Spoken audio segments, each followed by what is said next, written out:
ಮೇಲೆ ಏನಾದರೂ ಕಳಿಸಿದ್ರೆ ನಿಮಗೆ ದುಡ್ಡು ಬರಲ್ಲ. ಇದು ದಯವಿಟ್ಟು ತಿಳ್ಕೊಳ್ಳಿ. ಇದನ್ನ ನಿಮ್ಮ ಸ್ನೇಹಿತರಿಗೆ ಎಲ್ಲರಿಗೂ ಹೇಳಿ. 60 ವರ್ಷ ಮುಕ್ತಾಯ ಆದ ತಕ್ಷಣ ರಿಟೈರ್ಡ್ ಆಗಿ ನೀವು ಇದಕ್ಕೆ ಪ್ರಪೋಸಲ್ ಕಳಿಸ್ಬೇಕಾಗ್ತದೆ.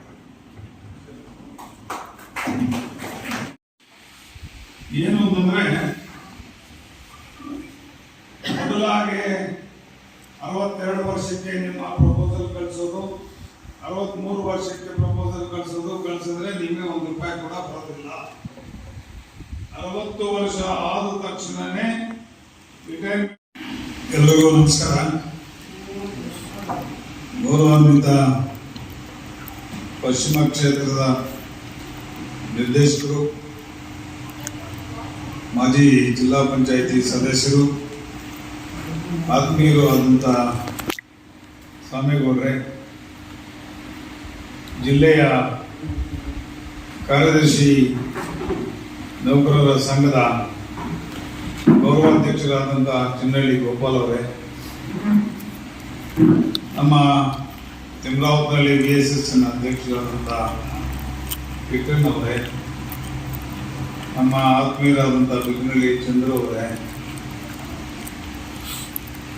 ಪಶ್ಚಿಮ ಕ್ಷೇತ್ರದ ನಮ್ಮ ಅಧ್ಯಕ್ಷರಿಗೆ ಹಣ ತಗೊಳ್ಳದೆ ಓಟ್ ಹಾಕಿರುವಂತ ಕೃಷ್ಣ ಅವರೇ, ನನಗೆ ಯಾರು ಕೊಟ್ಟಿಲ್ಲ.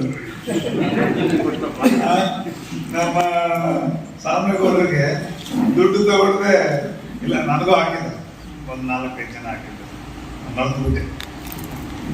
ನಮ್ಮ ಕೃಷ್ಣ ಅವರೇ, ಚಲಪತಿ ಅವರೇ, ನಮ್ಮ ವಿಸ್ತೀರ್ಣಾಧಿಕಾರಿಗಳೇ, ಎಲ್ಲ ಕಾರ್ಯದರ್ಶಿ ಮಿತ್ರರೇ, ಪತ್ರಕರ್ತ ಮಿತ್ರರೇ,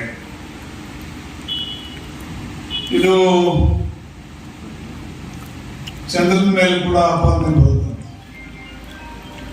ಏನೋ ಕಪ್ಪುಗಿದೆ ನೋಡಕ್ಕೆ, ಅದೇ ನನ್ನ ಮೇಲೂ ಕೂಡ ಆಪಾದನೆ ಬಂದಿತ್ತು.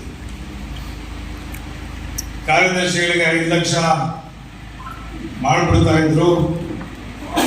ಕಡೆನಡಿ ನಾಗರಾಜ್ ಅವರು ಅದನ್ನು ತಪ್ಪಿಸಿದ್ರು. ಅದು ತಪ್ಪಿಸಿದ್ದಲ್ಲ, ಆ ಸಂದರ್ಭದಲ್ಲಿದ್ದಂಥ ಪರಿಸ್ಥಿತಿಗೆ ಅನುಗುಣವಾಗಿ ಒಬ್ಬ ನಿರ್ದೇಶಕನಾಗಿ ನಾನು ಮಾತಾಡಬೇಕಾಗಿರೋದನ್ನ ನಾನು ಮಾತಾಡ್ತೀನಿ ಅಷ್ಟೇ. ಕೆಲವರು ನಿರ್ದೇಶಕರು ಅಲ್ಲಿ ಬಂದಾಗ ವಾಸ್ತವಾಂಶದ ಅರಿವು ಅವ್ರಿಗೆ ಇರೋದಿಲ್ಲ, ಮತ್ತೆ ಯಾವ ರೀತಿ ಅದನ್ನು ಮಾಡಬೇಕು ಅನ್ನೋದು ಕೂಡ ಗೊತ್ತಿರೋದಿಲ್ಲ. ಅಂತ ಸಂದರ್ಭದಲ್ಲಿ ಹೋದ 5 ವರ್ಷದ ಕೊನೆಯಲ್ಲಿ ಈ ಒಂದು ಸಬ್ಜೆಕ್ಟ್ ಅನ್ನ ನಮ್ಮ ನೌಕರ ಸಂಘದವರು ತಂದಾಗ ಆ ಪರಿಸ್ಥಿತಿನಲ್ಲಿ ಕೇವಲ 18 ಕೋಟಿ ನಷ್ಟದಲ್ಲಿತ್ತು ನಮ್ಮ ಒಕ್ಕೂಟ. ನಾನು ಮಾತಾಡಿದ್ದು ಒಕ್ಕೂಟ 18 ಕೋಟಿ ನಷ್ಟದಲ್ಲಿದೆ. ಆ ಸಂದರ್ಭಕ್ಕೆ ಅಲ್ಲಿ ನೌಕರರ ಪೆನ್ಷನ್ ಇವೆಲ್ಲ ತೀರ್ಮಾನಕ್ಕೆ ಬಂದಿರತಕ್ಕಂಥವು ಸುಮಾರು 100-150 ನೌಕರದಿತ್ತು. ಆ ಸಮಯದಲ್ಲಿ ಏನಾದರೂ ನಿರ್ಧಾರ ತಗೊಂಡು ಏನಾದರೂ ಮಾಡಿದ್ದಿದ್ರೆ ಸುಮಾರು 5-6 ಕೋಟಿ ರೂಪಾಯಿ ನಾವು ಕೊಡಬೇಕಾಗಿತ್ತು. ಈ ಪರಿಸ್ಥಿತಿಯಲ್ಲಿ ಅದು ಸಾಧು ಅಲ್ಲ. ಲಾಭ ಬರಲಿ, ಲಾಭ ಬಂದ ನಂತರ ತೀರ್ಮಾನ ತಗೊಳ್ಳೋಣ. ಅದರ ಜೊತೆಗೆ ಚಿಕ್ಕಬಳ್ಳಾಪುರ ಒಕ್ಕೂಟ ಬೇರೆ ಆಗ್ತಾ ಇದೆ. ಚಿಕ್ಕಬಳ್ಳಾಪುರದ ಒಕ್ಕೂಟದ ಅನೇಕ ಅಪ್ಲಿಕೇಶನ್ಸ್ ಪೆಂಡಿಂಗ್ ಇದೆ.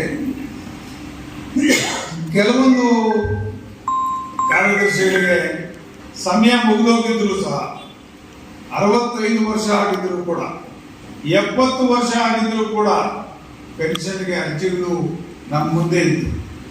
ಯಾಕೆಂತಂದ್ರೆ ಅದನ್ನೆಲ್ಲ ಕೂಲಂಕುಷವಾಗಿ ನೋಡಿ ತೀರ್ಮಾನ ತಗೊಳ್ಳೋದಕ್ಕೆ ಆಡಳಿತ ಮಂಡಳಿ ನನಗೆ ಜವಾಬ್ದಾರಿ ಕೊಡ್ತು.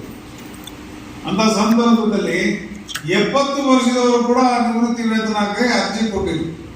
ಯಾವ ರೀತಿ ತೀರ್ಮಾನ ತಗೋಬೇಕಾಗ್ತದೆ, ಇದನ್ನ ನಾವು ಯಾವ ರೀತಿ ಮೊದಲಿಗೆ ಕಾರ್ಯದರ್ಶಿಗಳಿಗಾಗಲಿ ಯಾರಿಗೂ ಆಗಲಿ ನಿವೃತ್ತಿ ವೇತನ ಯಾರಿಗೂ ಕೂಡ ಕೊಡ್ತಾ ಇರಲಿಲ್ಲ. ನಿಮ್ಮೆಲ್ಲರ ಒಂದು ಏನು ಒತ್ತಾಯದ ಮೇರೆಗೆ ಮೊದಲಿಗೆ 2 ಲಕ್ಷ, ತದನಂತರ 3 ಲಕ್ಷ ಮಾಡಿ, ಇದನ್ನ ಯಾವುದೇ ಒಕ್ಕೂಟದಲ್ಲೂ ಕೂಡ ಇದುವರೆಗೂ ಮಾಡಿಲ್ಲ. ಕೇವಲ ಚಾಮರಾಜನಗರ ಇದರಲ್ಲಿ ಮಾತ್ರ ಮಾಡಿದ್ದಾರೆ. ನಮ್ಮ ಒಕ್ಕೂಟದಲ್ಲಿ ಇದನ್ನ ಜವಾಬ್ದಾರಿಯಾಗಿ ತಗೊಂಡು ನಾವು ಪ್ರಾರಂಭ ಮಾಡಿ. ಯಾಕೆಂತಂದ್ರೆ ಕಾರ್ಯದರ್ಶಿಗಳು ಎಲ್ಲರೂ ಸಹ ಬಹಳ ಕಷ್ಟಪಟ್ಟು ಕೆಲಸ ಮಾಡ್ತಾರೆ. ಇವತ್ತು ಅವರು ಚೆನ್ನಾಗಿದ್ರೆ ನಾವು ಚೆನ್ನಾಗಿರ್ತೀವಿ ಅನ್ನೋ ಒಂದು ದೃಷ್ಟಿನಲ್ಲಿ ಅದನ್ನ ಜಾರಿ ಮಾಡಿ. ಆದರೆ ಕಾರಣಾಂತರಗಳಿಂದ 5 ಲಕ್ಷ ಮಾಡೋಕ್ಕಾಗಿರ್ಲಿಲ್ಲ. ಈ ಸಂದರ್ಭದಲ್ಲಿ ಕೂಡ 7,78,00,000 ಒಕ್ಕೂಟ ನಷ್ಟದಲ್ಲಿದೆ ಈಗ. ಆದರೆ ಮಾರ್ಚ್ಗೆ ನಾವು ಒಂದು 8 ಕೋಟಿವರೆಗೂ ಲಾಭ ಬರ್ಬೋದು ಅನ್ನೋ ಒಂದು ದೃಷ್ಟಿಯಲ್ಲಿ ಇಟ್ಕೊಂಡು ನಮ್ಮ ಕಾರ್ಯದರ್ಶಿ ಮಿತ್ರರಿಗೆ ಅನೇಕ ದಿನಗಳಿಂದ ಇದು ಬೇಡಿಕೆ ಇದೆ. ಆಮೇಲೆ ಜೊತೆಗೆ ನನ್ನ ಮೇಲೆ ಇರ್ತಕ್ಕಂಥ ಆಪಾದನೆಯನ್ನು ನಾನು ಕಳ್ಕೋಬೇಕಾಗಿತ್ತು. ಆ ಒಂದು ಸಂದರ್ಭದಲ್ಲಿ ನಾನು ಇವರೊಂದು ಬರೀ ಒಂದು ಇದು ಕೊಟ್ಟಿದ್ರು, ರೆಪ್ರೆಸೆಂಟೇಷನ್, ಅದು MD ಅವ್ರಿಗೆ ಕೊಟ್ಟಿದ್ರು. ನಾನು ಹೇಳಿದೆ, ನಿಮ್ಮ MD ಅವ್ರಿಗೆ ಕೊಟ್ಟರೆ ಸಾಕಾಗೋದಿಲ್ಲ, ನಾಳೆ 23ನೇ ತಾರೀಕು ಮೀಟಿಂಗ್ ಇದೆ, ನೀವೆಲ್ಲ ಬಂದ್ರಿ ಅಂತ ಹೇಳಿದ್ರು. ನಾನು ಹೇಳಿದ್ಮೇಲೆ ನೀವು ಬಂದಿದ್ದು, ಇದೇ ಬರ್ತಾ ಇದ್ರಾ? 23ನೇ ತಾರೀಕು ಎಲ್ಲರೂ ಬಂದರು, ಅಧ್ಯಕ್ಷರಿದ್ರು, ಅಧ್ಯಕ್ಷರ ಮುಂದೆ ಇದು ಕೊಟ್ಟ ತದನಂತರ ಬೋರ್ಡಲ್ಲಿ ಆ ಒಂದು ಟ್ರಸ್ಟ್ ಬಂದಾಗ ನಾನು ನಮ್ಮ ಸಾಮೇಗೌಡರು ಪ್ರಥಮವಾಗಿ ಇದನ್ನ ಮಾಡಿ ನೋಡೋಣ, ಇನ್ನು ನೋಡಿ ನಮ್ಮ ಅಫಿಷಿಯಲ್ಸ್ ಎಲ್ಲನೂ ಸ್ವಲ್ಪ ನೋಡೋಣ, ಇನ್ನೂ ಸ್ವಲ್ಪ ನೋಡಿ ಮಾಡೋಣ, ಹಾಗೆ ಹೀಗೆ ನೋಡೋ ಕ್ವಶನ್ ಇಲ್ಲ, ಇನ್ನೊಂದಿಲ್ಲ. ಲಾಭಾಂಶ ಬರ್ತಾ ಇದೆ.